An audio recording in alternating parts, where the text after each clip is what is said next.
Welcome to Nanak classes. दोस्तों, Nanak classes के YouTube channel पे आपका स्वागत है। आज हम स्टार्ट करते हैं राजस्थान जीके की क्लास। हमारे सवाल आपके जवाब प्रतिदिन 50 क्वेश्चनों की क्लास शाम को रोज 9 बजे आपको प्राप्त होती है। परीक्षा में सबसे ज्यादा रिपीट होने वाले क्वेश्चन यहाँ से प्राप्त होते हैं। तो स्टार्ट करें। आज एक महत्वपूर्ण दिवस है 22 अप्रैल, और 22 अप्रैल को हम विश्व पृथ्वी दिवस मनाते हैं, यानी अंतरराष्ट्रीय मातृ पृथ्वी दिवस। पृथ्वी हमारी माता है, इसके उपलक्ष्य में हम 1970 से इस दिवस को बना रहे हैं। तो स्टार्ट करें इस क्लास को। पहला प्रश्न देखिए, लाइक कर देना सारे विद्यार्थी, शेयर कर देना, क्योंकि बहुत खास क्लास आपके लिए स्पेशल ये क्लास बनाई जाती है जो आपके लिए राजस्थान के हर एक एग्जाम के लिए रामबाण साबित हो। राजस्थान राज्य कृषि विपणन बोर्ड की स्थापना कब हुई? स्पेशल आरबीएससी की 10वीं क्लास की बुक में ये क्वेश्चन लिखा हुआ है। राजस्थान राज्य कृषि विपणन बोर्ड की स्थापना कब हुई? तो आपका उत्तर होगा 1974।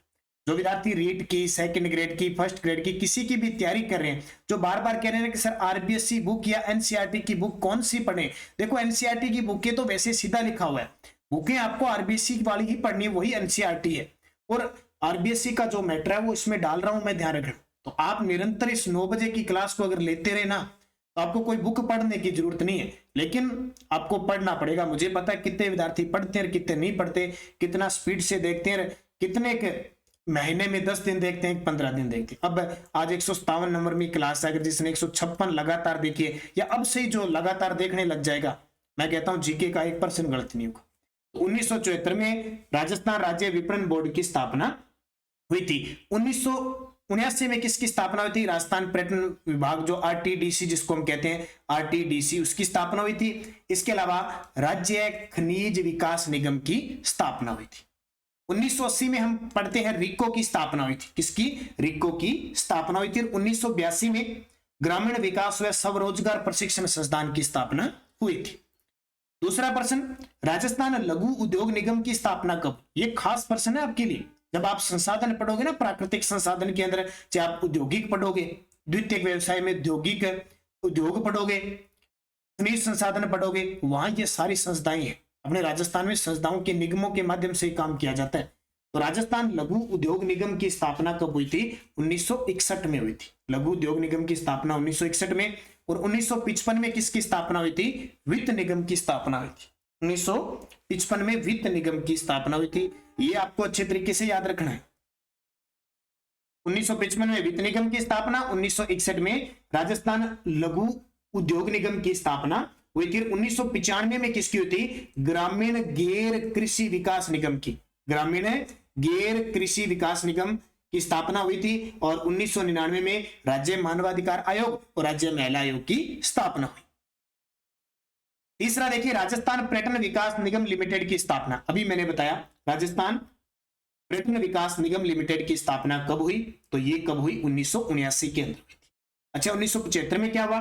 तो राजस्थान राज्य भूमि विकास बैंक की स्थापना हुई थी। भूमि विकास बैंक की स्थापना हुई थी।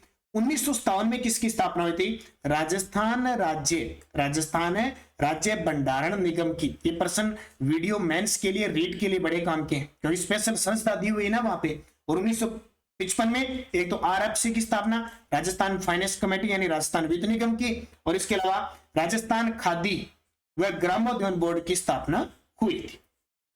देखिए, चारों के चारों ऑप्शन क्लियर कर रहा हूं। चौथा, उषा मंदिर कहां स्थित है, जिसका निर्माण कन्नौज के महाराजा महिपाल की रानी चित्रलेखा ने करवाया था?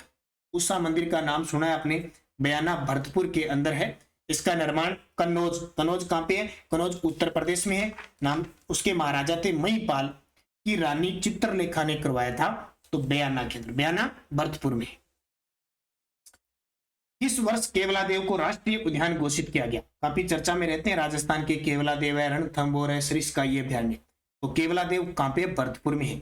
इसको हम कहते हैं केवलादेव घना पक्षी अभयारण्य, पक्षियों की स्वर्ण स्थली कहते हैं यहाँ पे। तो राष्ट्रीय उद्यान कब राष्ट्रीय उद्यान बना था? तो 1981 में राष्ट्रीय उद्यान बना था, और 1956 में अभयारण्य बना था।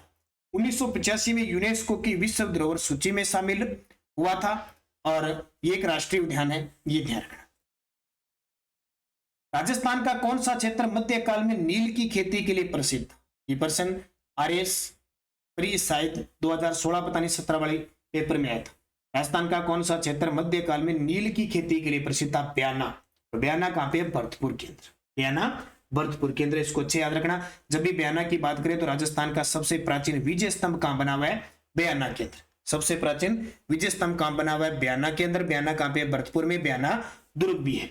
और बयाना की जब बात करें तो बयाना का युद्ध हुआ था 16 फरवरी 1527 को राणा सांगा और बाबर के बीच, जिसमें राणा सांगा जीते थे। ये याद रखना है। इसके अलावा बयाना की जब बात करें तो गुप्तकालीन मुद्राएं यहां से प्राप्त हुई है। निम्न में से परंपरागत ऊर्जा स्रोत का उदाहरण नहीं है। अब ये खनिज संसाधन का टॉपिक बड़ा शानदार है, तो फर्स्ट ग्रेड सेकंड ग्रेड कोई भी है, बार बार मैं क्या आपको बताऊं कि किस एग्जाम में क्या है। ऊर्जा संसाधन का टॉपिक बहुत खास है, तो क्लियर हो जाएंगे सारी चीजें।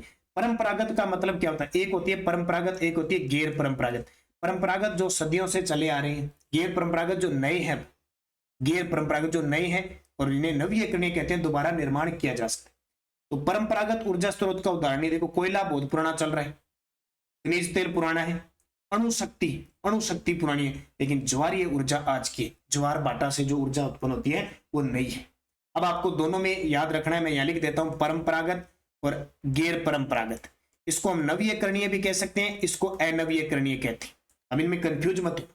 देखो परंपरागत में कोयला, खनिज तेल, अणुशक्ति और जल विद्युत भी आती है परंपरागत में, ठीक है। लेकिन गैर परंपरागत में पूछे तो सौर ऊर्जा, पवन ऊर्जा, बायोगैस, बायोमास, ज्वारीय ऊर्जा, ये सारी।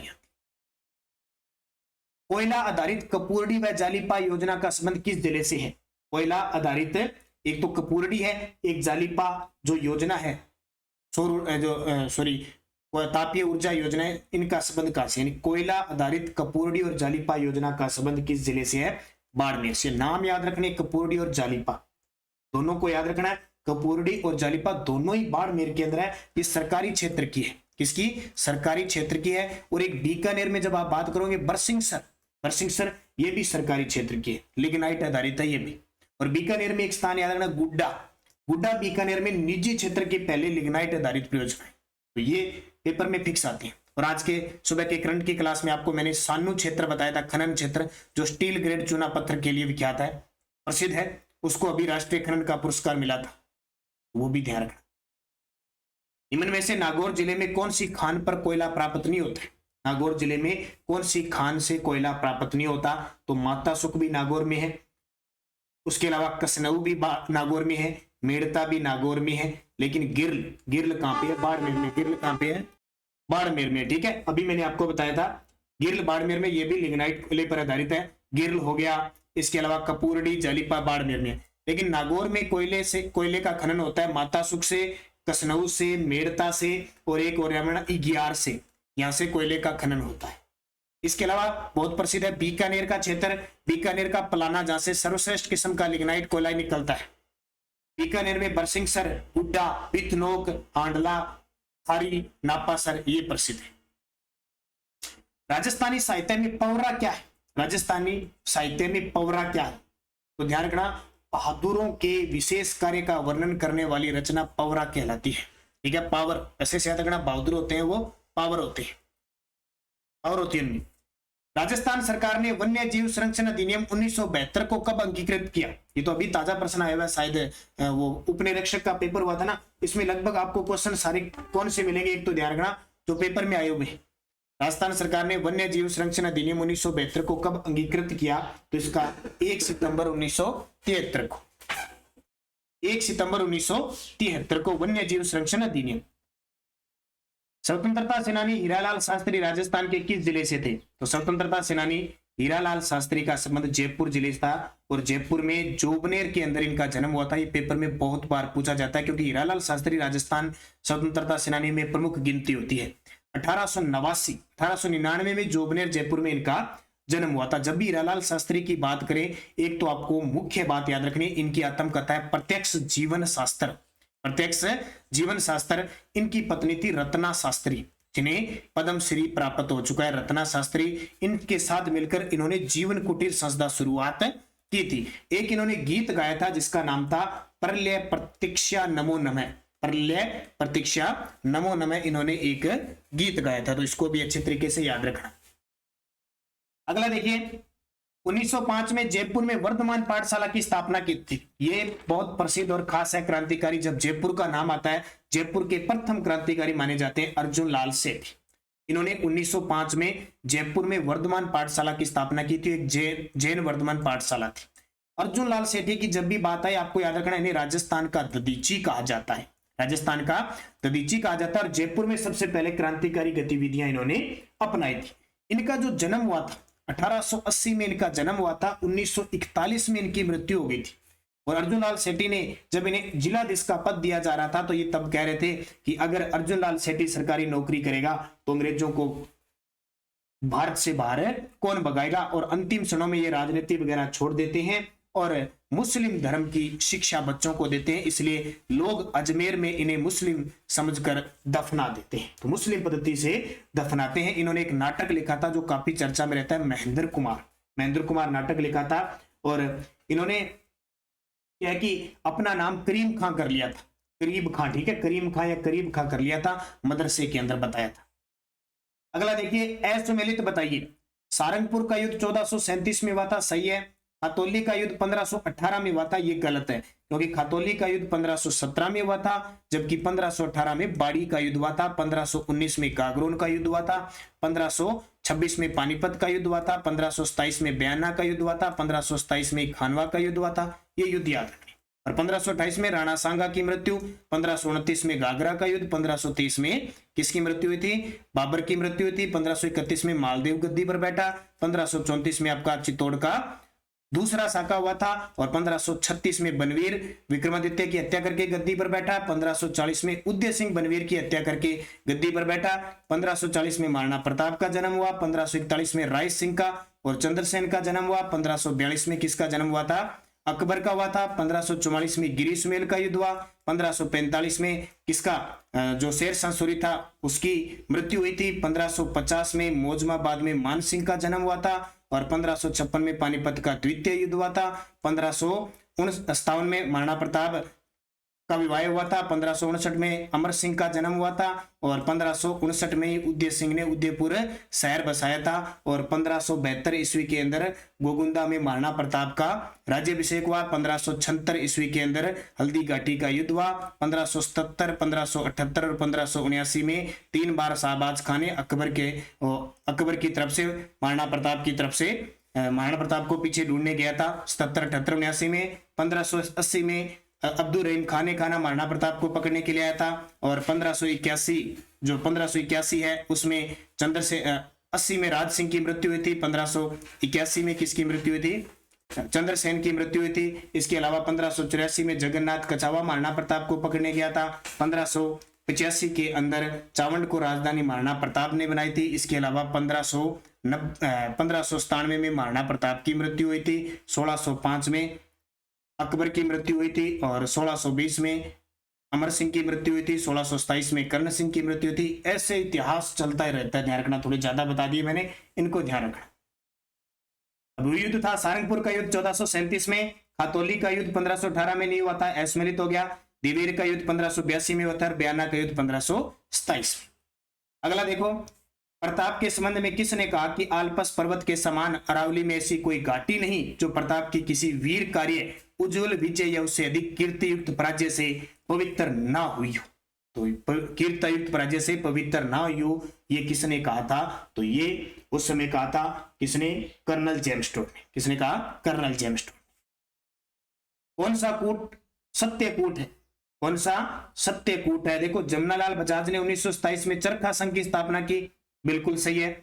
जयपुर राज्य में जमनालाल बजाज ने अपने राय बहादुर की उपाधि लौटा दी थी, बिल्कुल सही है। क्यों लौटा दी थी? 1919 के जो जलियांवाला बाग हत्याकांड के विरोध में। और राजपुताना मध्य भारत सभा का 3रा अधिवेशन अजमेर में जमनालाल बजाज की अध्यक्षता में हुआ था, बिल्कुल सही है। तो ए बी सी तीनों ही सत्य है। तो ये कूट वाले आपको अच्छे तरीके से याद रखना है, यानी सभी सही है। अगला देखिए, रतन रासो ग्रंथ के रचयिता कौन है? रतन रासो। तो रतन रासो ग्रंथ के जो रचयिता है वह कुंभकर्ण। कौन है? कुंभकर्ण है। जोधराज ने क्या लिखी थी? हमीर रासो। दलपत विजय ने खुमाण रासो। गिरधर आसिया ने संगत रासो। वधु की विदाई के समय गाया जाने वाला गीत क्या कहलाता है? वधु की विदाई के समय जो गीत गाया जाता है उसे हम क्या कहते हैं, कोयलड़ी कहते हैं। क्या कहते हैं, कोयलड़ी। ये कामण क्या होता है, ये दूल्हे को बुरी नजर से बचाने के लिए कामण होता है। चिरमी, चिरमी किसको कहते हैं, नव विवाहिता द्वारा अपने पीहर की याद में गाया जाने वाला गीत होता है। कुंजा, ये कुंजा गीत होता है, प्रदेश में बैठे पति को याद करके गीत गाकर कुंजा पक्षी के माध्यम से संदेश भिजवाया जाता है। इस संस्था द्वारा माघ पुरस्कार दिया जाता है। माघ, कवि माघ जिसे राजस्थान का वाल्मीकि कहते हैं, दोनों में अंतर है। राजस्थान का वाल्मीकि कवि माघ को कहते हैं, जबकि कलयुग का वाल्मीकि पूछे तो संत हरिदास जी को कहते हैं। तो ये किसके द्वारा, राजस्थान संस्कृत अकादमी है जयपुर के अंदर जो 1980 में स्थापित हुई थी, उसके द्वारा कवि माघ पुरस्कार दिया जाता है। राजस्थान राज्य अभिलेखागार कहां पे, बीकानेर में है, जिसकी स्थापना 1955 को हुई थी।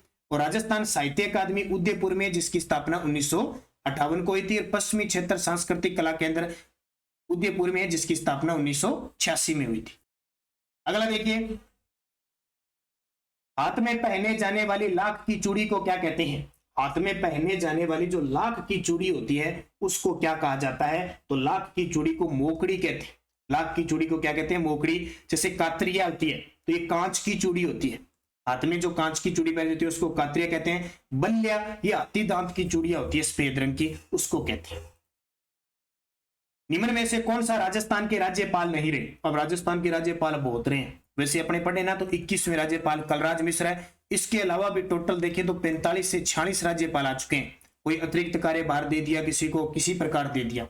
तो देखो, शैलेंद्र कुमार सिंह रहे थे, बिल्कुल। राजीव महर्षि, ये नाम वर्तमान में बड़ा चर्चा में है। राजीव महर्षि राजस्थान के 2013-14 में मुख्य सचिव रहे थे और अभी 2022 में इन्हें पद्म भूषण दिया गया है, इसलिए चर्चा में है। और देश के 13वें सीएजी कंट्रोलर एडिटर जनरल भी रह चुके हैं, इसलिए राज्यपाल नहीं है। कैलाशपति मिश्र बिल्कुल राज्यपाल रह चुके हैं। कैलाशपति मिश्र, ये अतिरिक्त कार्यभार इन्होंने संभाला था 2003-4 में। बसंत राव पाटिल, ये भी 1985-83 में राज्यपाल रह चुके हैं। और शैलेंद्र कुमार सिंह 2007 से 9 तक रह चुके और पद पे रहते हुए मृत्यु भी हुई थी, जिसको एसके सिंह कहते हैं। इस अनुच्छेद के अनुसार राज्य के मंत्रिपरिषद विधानसभा के प्रति सामूहिक रूप से उत्तरदायी होते हैं। तो विधानसभा के प्रति सामूहिक रूप से उत्तरदायी होते हैं। अनुच्छेद 164(2). अब दो अनुच्छेद आपको हमेशा याद रखने, 163 और 164। 163 में यह लिखा गया है कि राज्यपाल को विधिक सहायता व सहयोग करने के लिए एक मंत्रिपरिषद होगी, जिसका मुख्यमंत्री होगा। और 164 यह कहता है कि उस मुख्यमंत्री की नियुक्ति हमेशा राज्यपाल करेगा और जो मंत्रिपरिषद होगी वो सामूहिक रूप से किसके प्रति उत्तरदायी होगी, विधानसभा के प्रति। तो अनुच्छेद 164(2) में कल मैंने क्वेश्चन बता दिया था कि मंत्रिपरिषद में न्यूनतम कितने मंत्री हो सकते हैं। तो इसमें न्यूनतम 12 हो सकते हैं, 11 मंत्री, एक मुख्यमंत्री। अधिकतम पूछे तो 30 हो सकते हैं राज्य के अंदर। राजस्थान के अंदर हम बात कर रहे थे। असत्य कथन बताइए। असत्य कथन, देखो, गेहूं की सोना कल्याण है, गेहूं की एक किस्म है सोना कल्याण, बिल्कुल सही है। चावल की परमल है, बिल्कुल सही है। मक्का की माही कंचन, ये भी सही है। सरसों की माही सुगंधा, ये गलत है। आपको हमेशा याद रखना है, जब भी माही सुगंधा आ जाए आपको ध्यान रखना है, सुगंध हमेशा चावल में आती है। जब खीर चावल खाते हैं तो बड़ी सुगंध आती है, तो माही सुगंधा चावल की है, सरसों की नहीं है, नहीं मक्का की। ठीक है, तो गेहूं की कौन सी है, सोना कल्याण और सोनालिका, मैक्सिकन कोहिनूर, ठीक है, ये सारी है। चावल की जब बात करें तो परमल, बासमती, कावेरी, माही सुगंधा। मक्का की बात करें तो माही कंचन और माही धवल, दोनों मक्का की।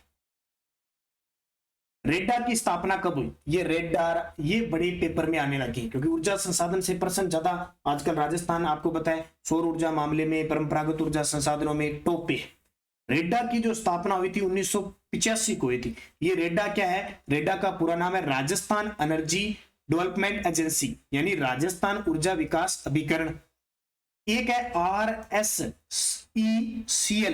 इसकी स्थापना 1995 को हुई थी। ये क्या है, राजस्थान राज्य ऊर्जा निगम लिमिटेड, यानी राजस्थान स्टेट एनर्जी लिमिटेड, ठीक है, RSECL, तो ये निगम लिमिटेड है, इसकी स्थापना हुई थी। इन दोनों को मिलाकर सन 2002 के अंदर अक्षय ऊर्जा निगम का गठन हुआ था। और ये 2000 सन आ गया तो इसको भी याद रखना, RSEB, यानी राजस्थान राज्य विद्युत मंडल, ये 5 कंपनियों में इसको विभाजित किया गया था। मीणा जनजाति के बारे में सत्य कथन बताइए। तो मीणा जनजाति देखो सर्वाधिक जनसंख्या वाली जनजाति है, बिल्कुल पूरे राजस्थान में जनजातियों में सबसे ज्यादा मीणा है। और पढ़ी लिखी भी कौन सी है? मीणा। कुल देवता बुज देवता है, ये भी सही है। गौतम जी सिरोही के अंदर और पपलाज माता दौसा के अंदर मीणा के मेले लगते हैं। गौतम जी सिरोही और पपलाज माता है दौसा में मीणा जाति के वहां प्रमुख मेले लगते हैं, ये भी सही है। उपयुक्त सभी सत्य है। मेवाड़ के शासक बप्पा रावल की राजधानी क्या थी? बप्पा रावल, जिसे काल भोज भी कहा जाता है, जिसे मेवाड़ का वास्तविक संस्थापक कहा जाता है, इसने इसकी राजधानी थी नागदा। और यहीं पर इसकी समाधि कैलाशपुरी नागदा में बनी है। और नागदा के अंदर ही सास बहू का मंदिर है। और नागदा में ही इसने एकलिंगनाथ जी के मंदिर का निर्माण करवाया था। नागदा के बाद राजधानी आहड़ बनी, जिसको अल्लट ने बनाया था। अल्लट आहड़ के बाद जो राजधानी बनी थी वो चित्तौड़ बनी थी, ये चेतर सिंह ने बनाई थी। और 1578 में हल्दी घाटी युद्ध के बाद महाराणा प्रताप ने कुंभलगढ़ को राजधानी बनाई। और दिवेर के युद्ध के बाद महाराणा प्रताप ने चावंड को राजधानी बनाई। ये बहुत सारी बातें। मंडोर को राजधानी बनाने वाला राठौड़ शासक कौन था? तो मंडोर को राजधानी बनाने वाला शासक था राव चूड़ा। ये राव चूड़ा वही है जिसने अपनी पुत्री हंसाबाई का विवाह मेवाड़ के राणा लाखा से किया था। राव जोधा ने जोधपुर शहर बसाकर राजधानी बनाई। राव सिंहा राठौड़ वंश का संस्थापक था। चौहान शासकों का सही कालक्रम बताइए, बार बार आ रहा है। देखो अब वर्तमान में इतिहास से प्रश्न सबसे ज्यादा आ रहे हैं चौहानों से और जयपुर के इतिहास से। पिछले 2-3 पेपर देखे। सही कालक्रम बताएं तो सबसे लास्ट में आया था पृथ्वीराज तृतीय। देख लो कहां पे है पृथ्वीराज तृतीय, ये आ गया, ये दोनों कट गए। पृथ्वीराज तृतीय से पहले विग्रहराज चतुर्थ आया था और अरुणोराज आया था, ये सही। हालांकि बीच में पृथ्वीराज तृतीय का पिता था सोमेश्वर आया था। सोमेश्वर से पहले पृथ्वीराज प्रथम आया, पृथ्वीराज द्वितीय आया था, फिर उससे पहले विग्रहराज चतुर्थ। लेकिन जब ऑप्शन के आधार पर देखें तो जयपुर शासक स्वाई जय सिंह का जन्म कब हुआ? ये क्वेश्चन अभी ताजा शायद एक सहकारी जेवीएनएल का पेपर हुआ था उसमें आया था। जयपुर शासक ज्वाई सिंह, प्रश्न वहां से आया था कि स्वाई जय सिंह जब गद्दी पर बैठा उसकी आयु कितनी थी? तो ये गद्दी पर बैठा 1700 में, उसकी आयु थी 11 वर्ष, क्योंकि जन्म हुआ 1688। इसका जन्म कब हुआ? 1688 में हुआ था। ये गद्दी पर बैठा 1700 में और इसकी मृत्यु हुई 1743 को।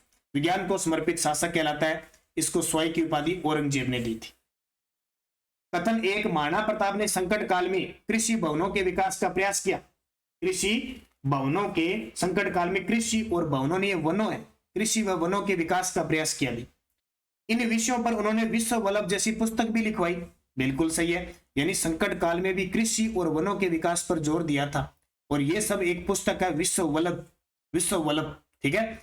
उस पुस्तक, ये पुस्तक लिखवाई थी स्पेशल इस पर आधारित थी। तो ये दोनों ही बात क्या है इसकी बिल्कुल सही है। कथन 1 व 2 सही है। कथन 1 व 2 दोनों की व्याख्या कर रहा है। 1857 की क्रांति के समय जैसलमेर का शासक कौन था? अब देखो 1857 की क्रांति, कल वाले वीडियो में मैंने सारा बता दिया कौन कौन शासक थे। तो क्रांति के समय जैसलमेर का शासक था रणजीत सिंह। कौन था? रणजीत सिंह। उदय सिंह डूंगरपुर का था, सरदार सिंह बीकानेर का था और भगवंत सिंह धौलपुर का था।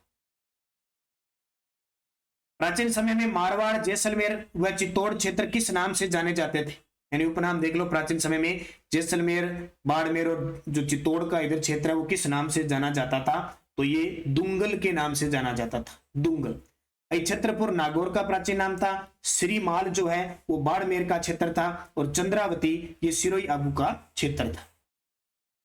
शुष्क पश्चिमी राजस्थान के जिलों में कौन सी मृदा पाई जाती है? शुष्क जो पश्चिमी राजस्थान है ना, वहां किस प्रकार की मृदा पाई जाती है? एंटीसोल प्रकार की पाई जाती है। ऐसी एंटीसोल। और 5 प्रकार की वैज्ञानिक अब देखें तो उनको अच्छे तरीके याद रखना, पेपर में सीधा सीधा आता है। एरिडोसोल्स ये जो अर्ध शुष्क जलवायु प्रदेश है वहां पे। एल्फीसोल्स जलोढ़ मिट्टी को कहते हैं और वोल्टिसोल्स काली मिट्टी को कहते हैं। राजस्थान वनों के लिए 12 मंडल बनाए गए हैं। राजस्थान में वनों के लिए कितने मंडल है? 12 मंडल बनाए गए। जैसे 10 कृषि जलवायु प्रदेश है ना, कृषि, वो उस प्रकार 12 मंडल है। कौन सा शामिल नहीं है? देखो जोधपुर मंडल भी है, भरतपुर मंडल भी है, बांसवाड़ा में भी है, लेकिन बीकानेर नहीं। टोटल 12 अगर याद करने की जरूरत नहीं है, वैसे याद करो तो पहला जोधपुर, एक जोधपुर हो गया, एक जयपुर हो गया, एक कोटा हो गया, इसके अलावा बूंदी हो गया, अजमेर हो गया, भरतपुर हो गया, बांसवाड़ा, सिरोही, उदयपुर, चित्तौड़गढ़, झालावाड़, टोंक, ये 12 है। उमेदगंज पक्षी विहार कंजर्वेशन रिजर्व किस जिले में? अब ये प्रश्न आपको स्पेशल पढ़ना है कि लगभग एग्जाम में वन्य जीवों का टॉपिक यानी पर्यावरण से संबंधित टॉपिक, प्राकृतिक संसाधन से संबंधित स्पेशल टॉपिक है, इसलिए स्पेशल फोकस कर रहा हूं इन पे। उमेदगंज पक्षी विहार कंजर्वेशन रिजर्व किस जिले में है? किस जिले में है? कोटा के अंदर। टोटल हमारे राजस्थान में 14 कंजर्वेशन रिजर्व है। आर्थिक समीक्षा 2021-22 के अनुसार 15वां बन चुका है शाहबाद बारावाड़ा, तो कोटा के अंदर है। इसके अलावा जोधपुर में ध्यान रखना गुड्डा बिश्नोई है। नागौर के बड़े चर्चा में है दोनों ही, गोंगेलाव और रोट्टू। और झुंझुनू के सबसे ज्यादा झुंझुनू, बीड़, बंसियाल खेतड़ी, और एक बंसियाल खेतड़ी बागोर बन चुका है, और एक मनसा माता बन चुका है। ये फिक्स पेपर में आते हैं आपके। वीर तेजाजी लिफ्ट नहर से लाभान्वित जिला कौन सा है? अब इंदिरा गांधी नहर पर टोटल 9 लिफ्टें हैं, जिनमें से 7 चल रही है, एक निर्माणाधीन है और एक प्रस्तावित है। तो वीर तेजाजी लिफ्ट नहर से लाभान्वित जो जिले हैं वो बीकानेर है, अकेला बीकानेर और जोधपुर है डॉक्टर करणी सिंह से लाभान्वित है। जैसलमेर जोधपुर है जयनारायण व्यास से लाभान्वित है, और बीकानेर नागौर है वो पन्नालाल बारूपाल लिफ्ट नहर से लाभान्वित है। अलवर, भरतपुर, करौली, धौलपुर, सवाईमाधोपुर किस कृषि जलवायु क्षेत्र में आते हैं? टोटल 10 कृषि जलवायु क्षेत्र है, हर एक पेपर में आपको मैं लगभग क्लियर करवा दूं। अलवर, भरतपुर, करौली, धौलपुर, सवाईमाधोपुर किस कृषि जलवायु क्षेत्र में आते हैं? तो आपका उत्तर हो जाएगा बाढ़ संभाव्य पूर्वी मैदान। बाढ़ संभाव्य पूर्वी मैदान के अंदर आते हैं। तो बाढ़ आपको पता है चंबल नदी और वहां भीड़ क्षेत्र है, बाढ़ आती है, उसके लिए हो गया। इसके अलावा अर्ध शुष्क पूर्वी मैदान में कौन से आते हैं? जैसे अजमेर, जयपुर, दौसार, टोंक आ गए। और दक्षिण पूर्वी मैदान में हड़ौती का क्षेत्र आ गया, और अति शुष्क आंशिक सिंचित में बीकानेर, चूरू, जैसलमेर आ गया। ये सबसे बड़ा है, और वीडियो प्री के अंदर ये क्वेश्चन आ चुका है, इसलिए यहां से मेंस के अंदर भी ये क्वेश्चन आएंगे। केंद्रीय सरसों अनुसंधान केंद्र सेवर भरतपुर कब स्थापित हुआ? बार बार आ रहा है केंद्रीय सरसों अनुसंधान, या कहते हैं राष्ट्रीय सरसों अनुसंधान, सेवर भरतपुर में है। स्थापना 1993 को हुई थी। कब? 1993 को हुई थी। तो ये भी आपको अच्छी तरीके से याद रखना। 1959 में काजरी की स्थापना हुई थी। 1995 में रेडा की स्थापना मैंने आपको बता दिया। और एक और याद रखना, 1993 के अंदर ही केंद्रीय शुष्क बागवानी संस्था स्थापित हुई थी, बिछवाल, बीकानेर। अभी एक्स्ट्रा जो चीजें बता रहा हूं इनको लिख लेना, लिखोगे तो याद रहेगा। तो इसके अब देखो इतनी चीजें मैं आपको बता रहा हूं, आपको कोई किताब पढ़ने की जरूरत नहीं पड़ेगी। निम्न में से कौन सा जिला योजना समिति का, कौन सा जिला आयोजना है, ठीक है, आयोजना समिति का पदेन सदस्य नहीं होता? निम्न में से कौन सा जिला आयोजना समिति का सदस्य नहीं होता? तो देखो कौन नहीं होता? जिला कलेक्टर भी होता है, सीओ भी होता है, मुख्य कार्यकारी अधिकारी, अतिरिक्त मुख्य कार्यकारी अधिकारी भी होता है, लेकिन मुख्य आयोजना अधिकारी नहीं होता। निम्न में से कौन सा युग्म सही नहीं है? अब युग्म का मतलब क्या हुआ? कुछ पहचानना पड़ेगा आपको कि राज्य वित्त आयोग की बात कर रही, राज्य वित्त आयोग की बात कर रहा है, जिसको हम पढ़ते हैं अनुच्छेद 243 जय के अंदर। जय का मतलब 9 के अंदर, 9 का मतलब आई पढ़ते हैं। उसमें आपको अध्यक्ष बताने हैं। प्रथम अध्यक्ष थे कृष्ण कुमार गोयल, सही है। द्वितीय हीरालाल देवपुरा, ये भी सही है। तृतीय माणिकचंद सुराना थे, तृतीय मारे, ये भी सही है। चौथे राम लुबाया थे, ये गलत है, क्योंकि चौथे थे बीडी कल्ला। कौन थे? बीडी कल्ला थे।